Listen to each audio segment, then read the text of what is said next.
My name is Mark Gbillah. I represent Gwe East, Gwe West Federal Constituency of Benue State. Mr. Speaker, my honorable colleagues, my point of order is premised on Order 6, Rules 20 and 22, matter of privilege. Mr. Speaker, my honorable colleagues, it is no longer news that in the last couple of days, the Nigerian media has been awash with allegations against me and two other members of these very hallowed chambers.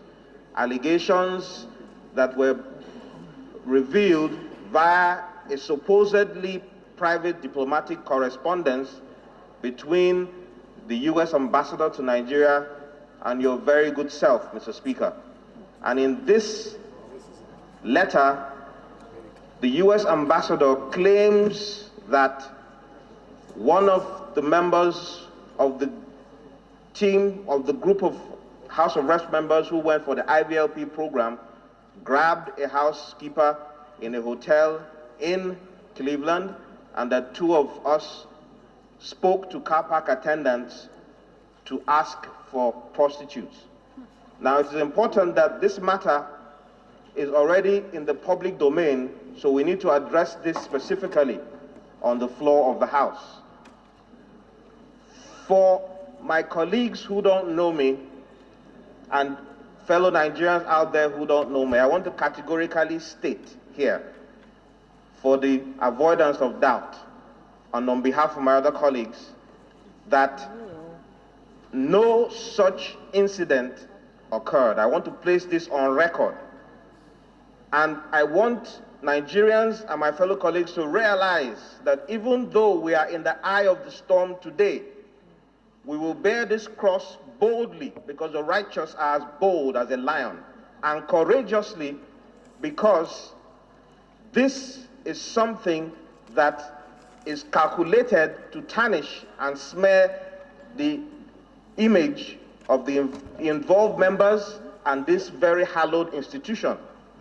So I want to caution Nigerians who are quick to jump to conclusions that if this treatment can be meted out to members of the House of Representatives, then who is beyond this kind of treatment? I want to state categorically for all Nigerians to know once again that I love my wife without reservation. I have never cheated on her. I wish she was able to come before these hallowed chambers to testify to this. I actually went on this trip with my wife and baby. I go everywhere I travel with them, fortunately. So they know my movement at every point in time. I have eyes only for my wife.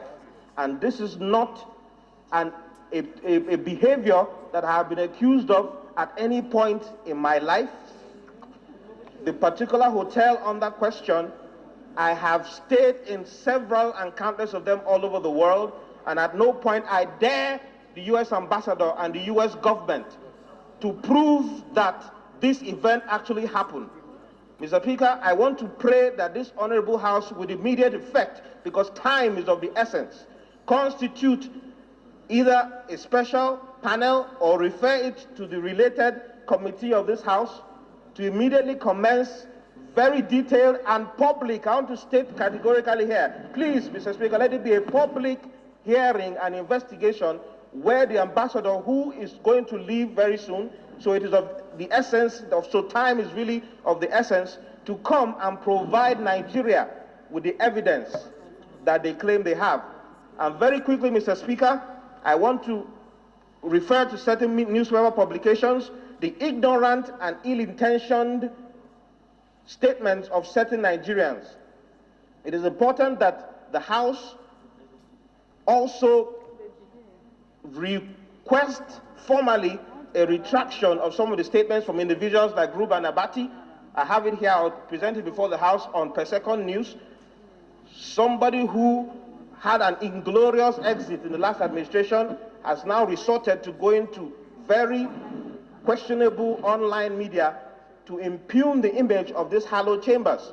a certain Professor Akinjide Oshuntokun, the former ambassador to Germany, categorically stated, and this is what I want my colleagues to note, that these are the manner of people that are now being elected into hallowed chambers.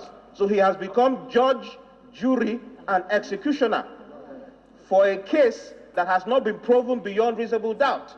If the professor is as learned as he is, which I sincerely doubt, then he should have known that there's a global standard principle of being innocent until proven guilty, and the privilege of fair hearing.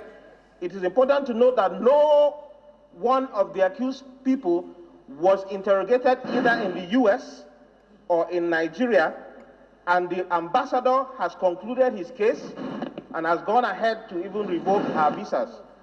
I would not want to take too much time for this hallowed chambers, but Mr. Speaker, it is important at this juncture that the image of these hallowed chambers, once again, we are in the eye of the storm, because this is what Nigerians wait for, every opportunity to malign the image of the National Assembly.